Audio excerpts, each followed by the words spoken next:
Call the March 12th, 2015 Dixon County Commission meeting to order. All please stand for the flag salute. Allegiance to the flag of the United States of America and to the republic for which it stands, one nation, under God, indivisible, with liberty and justice for all.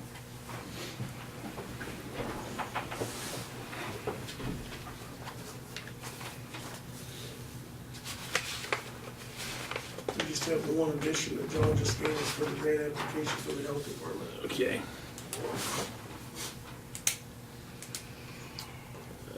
Approval of the agenda with the addition of the grant application for the health department. Have a motion to approve that. Also move. Second it. Been moved and seconded. Any discussion? Not all in favor, say aye. Aye. Motion carried.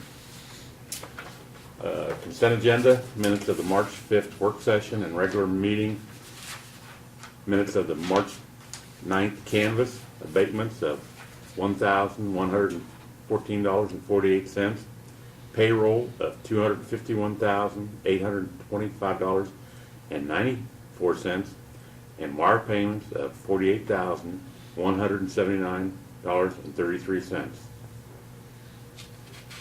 I move we can approve the consent agenda. A second. Been moved in second. Any other discussion? Not all those in favor say aye. Aye. Motion carried. Laverne, you want to comments? Yes, I say we, well,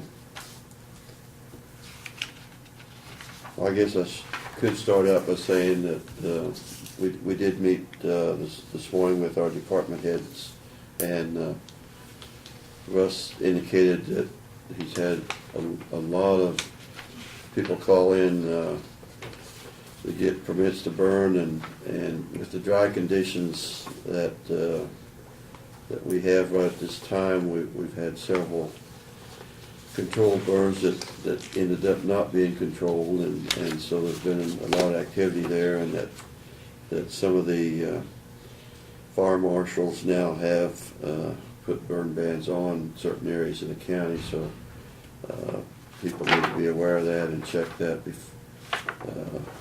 whether they're in an area that's got a burn ban right now because of the dry conditions.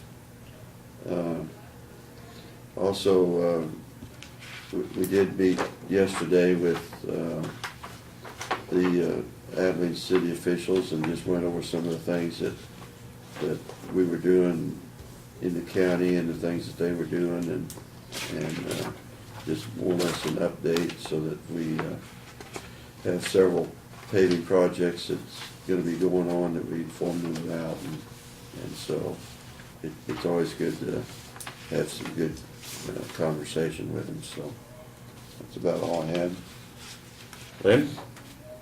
Okay, kind of just echoing what Laverne mentioned on the city-county meeting. It was good to meet with the city officials from Abilene and discuss some mutual issues, and just to have open conversation, so if something comes up even in the future that we didn't discuss, it's just helpful to visit with them along the way. The one thing is, as far as the emphasis on fire and the concern, because it's so dry out there, but one of the other things we did discuss in the department head meeting, or it came up, they're having Dixon County 4-Hers are having a fundraiser at Pizza Hut, and that's on March 15th. And so Pizza Hut gives a portion to the 4-H. And then also, I think all of us received calls from the foundation, Dixon County 4-H Foundation. They had their fund drive where they made phone calls, and it's really, I just like the way that they get the youth involved, and they really organize that effort, and kind of it's a learning experience for them. And I think it's always difficult to ask people for money or to volunteer or when you need help on a project. But anyway, they just did the 4-H'er I talked to really did a nice job on that. The other thing I was going to mention, our next meeting on Thursday, I will be out of town, so I will not be in attendance this next Thursday. That's all I have. Thank you, Lynn. Also, after we had the meeting with the county city commission, Brad, myself, undersheriff, sheriff, county attorney, assistant county attorney, correction from the correction department and the court services, our district court, had a meeting on the our Justice Center project. A lot of good discussions. I think we're going to try to get to next meeting, be a month, have team members we want to have put in place to commit to the 2 to 3 year project, or maybe even longer that it could take. That's all I have. No proclamations. Report of our county official. Brad, you want to? Sure. Earlier this week, Martin and John met with Marion County in regards to a bridge down on the Dickinson-Marion County line. There's a fracture critical bridge down there that is at the end of its lifespan, so we'll be working with them, with Marion County, to attempt to come up with a solution there. May involve some public hearing, may not, I don't know how we'll shake out. This particular bridge is on their bridge inventory and is their responsibility, but as with all bridges on county lines, there's not only a statutory, but just an honorary obligation to work with every county when it comes to replacing other bridges and do what's best for the taxpayers. So we certainly have a good relationship with Marion County, and we'll work with them and see what we can do to help them out. So several weeks ago, we had solicited bids for the replacement of the Sage Road bridge that we made application to the state for on the $120,000 grant project. As you recall, the state announced last year that they were setting aside $10 million for local bridge projects that typically would not be covered under KDOT funding. These bridges can be smaller than the normal bridges and not meet the criteria. However, there were some other issues or regulations and caveats that they would only fund $120,000 per bridge. It had to be a contractor that did the work, things of that nature. We did get bids on that. As you recall, they were what we felt was extremely high, much higher than even the engineer's estimates at the time. B&G Consultants was the engineering firm that had handled that for us. Modi came in earlier this week, or might have been late last week, and had done a similar project out in western Kansas. The same bridge firms had bid on that one, and they actually got some extremely competitive bids in that were lower than his normal estimates. And what they found out was that in that particular project, they had allowed the contractors the latitude to select their start times later in the year. And we suspect that with all the other projects going on across the state, that some of these contractors, and we were told by some of them that they'd actually gone to Oklahoma for projects, hearing that the state of Kansas was going to be very tight on money, so they're obligated at this point for a period of time. So we're looking at possibly putting that out for another round of bids this summer, and providing the bidders the latitude and to change their start time, because it really doesn't matter to us other than to avoid that window of harvest time when they would do that. And so we may be able to get some more competitive bids in and utilize that funding as well. So just a little bit of an update on that.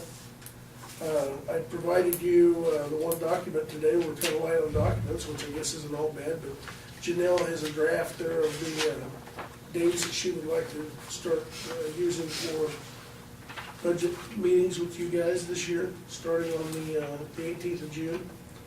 And so she wanted me to provide that to you. Of course, that's going to be a moving target for some of the departments, but we'll start scheduling them as soon as possible so we can get them locked in. And she allowed just a little bit more time for some of the departments on the outside organizations.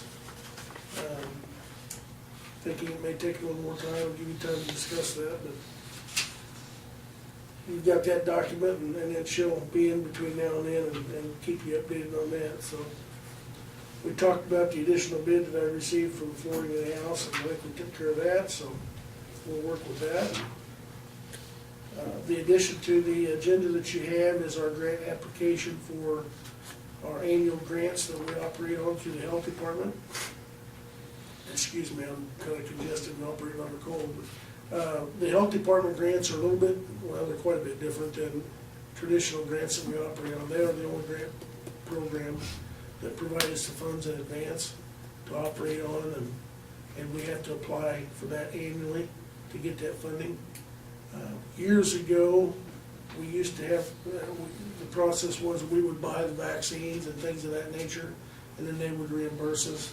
That was problematic for a lot of counties, so now we make application for the different programs. They provide us the funding, then we document it as we use it to justify it. So this is the application for the upcoming year's grant funding that we have to submit, so. I've got here in front of, in the five we've got is, child care licensing program, chronic disease risk reduction, immunization action plan, maternal and child health, and then, I don't know what state formula means. That's a standard share. That's kind of like the 20 mills of schools. They give you a flat rate based on Okay. your activity and population and stuff to operate on, so. And those are the same programs we've been running for a number of years. There's no addition Yeah. or deletions to that, so. The commission budget hearing scheduled, I'd like to see us be able to keep one of them kind of open. Somebody wants to come in at 8, if we could have, discuss things that we have, might be on our agenda, read. From the previous meeting or. Yeah, agenda or- yeah, I mean, if it doesn't work out, we can probably work it in, but. Would you prefer that be first thing in the morning? No, somebody wants to come in at 8, I mean, to be here and get going and stuff, but if we could, block out or, because last year we had a little problem, not being able to discuss stuff that was on our agenda. Okay. Or is that, am I remembering it right, Lauren Lynn? Well, that, it did, like I say, it kind of took away from Work session. our work session, I guess, is what you'd say. I'll make sure that we leave one segment, Well- 45-minute segment open. Well, or, some of the or I should say townships, some of the ones aren't going to take as long to do, so if we could, rather than have 45 minutes, we don't need. Yeah, unfortunately, we never know how long it's Yeah, I gonna know. take until that happens. Well, the fair board is probably going to take. And that's why she left with the outside organization some extra Yeah. time, because they Okay. typically take more, and she's already met with all the departments and elected officials ahead of time, and typically those Right. are. Pretty cut and just dry. Answer questions Yeah. and, Okay. and stuff like that, so we'll allow a little less time for that, so. Thank you, Brad. But I think that's a good idea, we'll leave one segment open, so that if we have, whether it's somebody requesting to purchase something, or somebody from the outside wants to Yeah. schedule the barber, so we haven't filled all the time up, so. And if we announced it in advance, if we anticipate that come along the 25th or July 2nd, we could always meet for an hour after our meeting. Right. Because we might get done at 11:45 and Yeah. just stay an Yeah. extra 30 Good. minutes and Good announce idea. where we are. Mm-hmm. Yeah. Thank you, Brad. Notice of communications, this is from the Director Linda Purvis. They've set a meeting for the, I think this is the 5-star district. Looks like it's going to be scheduled for Monday, March 30th at 7 p.m. We'll meet at the Greyhound Hall of Fame. Let us know if you can attend. Pass that down if you know. We got a thank you from the American High School for their sad after prom party.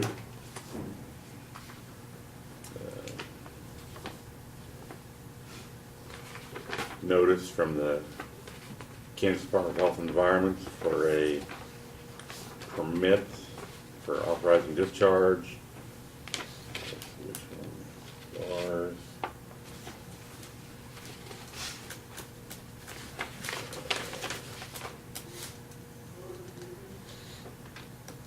I don't see it. That's the only, we got a Eisenhower Marathon, To Dixon County Commissioners, dear County Commissioners, we have appreciated throughout the years your tremendous assistance with the Eisenhower Marathon, sponsored by the Viola families. Your help in allowing sheriff's officers to assist public safety and providing directional assistance for motorists at 1900 Avenue and Highway 15, 2100 Avenue and Highway 15 is certainly valued. Martin assistance with signage, cones.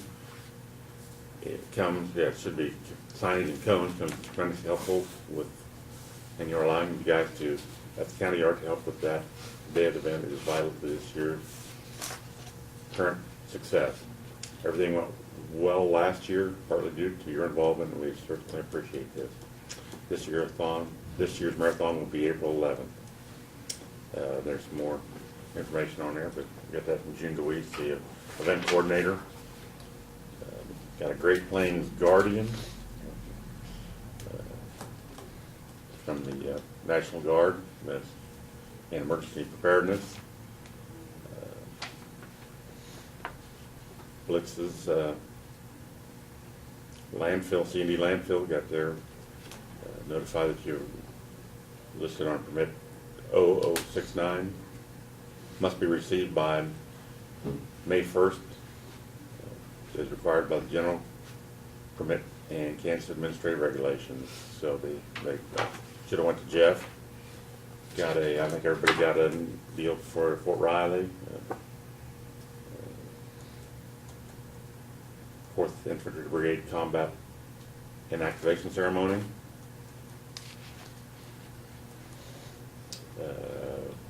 Local Administrator's Office from Area 1. Dear Commissioners, it's extremely important that the Kansas Workforce 1 Board and Chief Elected Officials Board to maintain contact with you regarding the success of your workforce programs. Please see the enclosed Workforce 1 annual report and submissions. Got the report here. And then this is, we talked about this last, the access gates to Fort Riley. And we also got our annual registration for our spring meeting at Wichita. That's all for communications. Greg, I had one here I'll go Oh, ahead and okay. mention. Yep.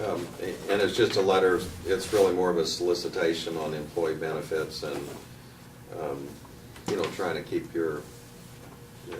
an emphasis on the health issues, keep your insurance at a low price. But the KC board had endorsed this company, so they are getting in touch with the various counties throughout the state. And what they wanted to do is to see if our county would be interested.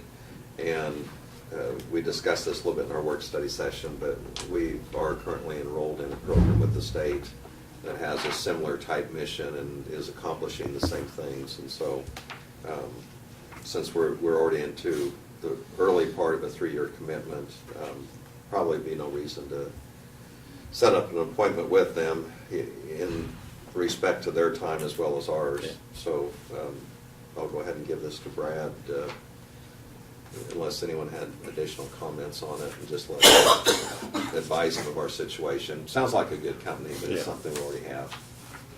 Thank you, man. Doug, anything? Well, we have, of course, going through the court system, we have the usual 4 or 5 cases that there are. Dickinson County's named as a defendant because there's foreclosure actions, so those are always progressing on through, and I file the answers to make certain that the county's first position. And then we had a lawsuit that we filed upon an individual that failed to comply with the regulations in regards to cleaning up, maintaining, and avoiding a nuisance. And we took judgment in that case and are trying to work out a payment plan with the individual. And then the clerk's office turned over a worthless check that they have been unable to collect, and I filed a lawsuit on that on behalf of the county. Those are the only things that are pending now. The nuisance is up in the Talmadge area? Yes. Any other questions for Doug? No.